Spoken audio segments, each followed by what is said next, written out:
కార్తీక్ జనంకి స్వాగతం. జై శ్రీరామ్. హర హర మహాదేవ్. మోదీ గారు ఆంధ్రప్రదేశ్ పర్యటన చేశారు. దాంట్లో రాజమహేంద్రవరంలో అతను ఎయిర్పోర్ట్ దిగినప్పుడు లోకేష్ గారు వెళ్ళారు ఆయన రిసీవ్ చేసుకోవడానికి. బాగానే ఉంది. చంద్రబాబు నాయుడు తర్వాత లోకేషే కదా. సో వెళ్ళారు, రిసీవ్ చేసుకున్నారు, బాగుంది. ఆ తర్వాత మన పవన్ కళ్యాణ్ ఆయనకి పాదాభివందనం చేశాడు. అది వద్దు వద్దు అంటూ వారించి భుజం తట్టాడు మోదీ. అది కూడా చాలా బాగుంది. తర్వాత పవన్ కళ్యాణ్లో ఒక నూతన ఉత్సాహం కనపడుతోందని అందరూ అనుకుంటున్నారు. ఆయన మొహంలో అంతకుముందు ఉన్న కొంచెం నిరాశ, నిస్పృహ అలాంటివి లేవు. ఇప్పుడు అన్నీ కూడా పాజిటివ్గా మంచిగా ధైర్యంగా కనపడుతున్నాడని ప్రజలందరూ అంటారు. తర్వాత ఈ మోదీ గారు అతని ప్రసంగంలో ఏం చెప్పారు, ఈ మాట తెలుగుదేశం శ్రేణులు సంతోషపడేలాగా జగన్మోహన్ రెడ్డిని దుమ్ము రేపేశారు.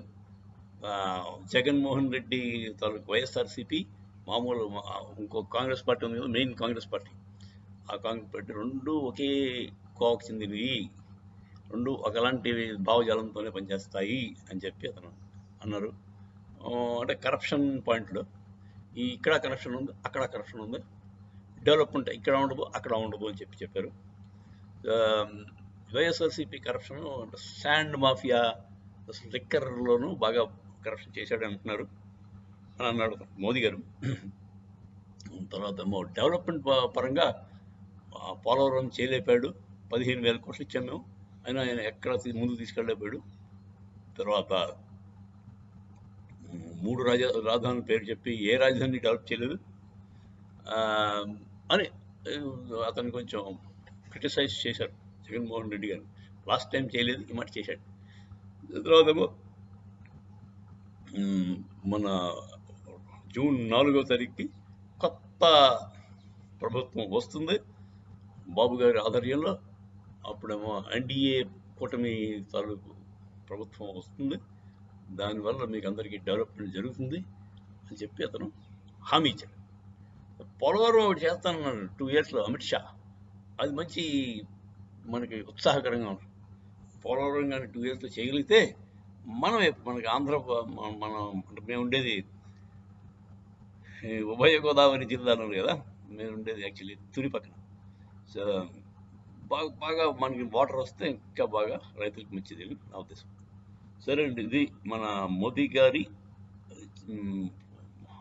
ఆంధ్ర పర్యటనలో చేసిన అదే జగన్ మీద దుమ్ము లేపారు. తర్వాత టీడీపీని పొగిడారు, బాబు గారిని కూడా పొగిడారు. సో టీడీపీకి శ్రేణులకి చాలా ఆనందకరంగానే ఉంటుంది అని అనుకుంటున్నాను. కాకపోతే ఓకే, ఇప్పుడు ప్రస్తుతం అయితే టీడీపీ హవా నడుస్తున్నట్టే కనిపిస్తుంది. గాలి మారిద్ది చాలా మట్టుకు. మా ఊళ్ళో కూడా టీడీపీ అంటున్నారు.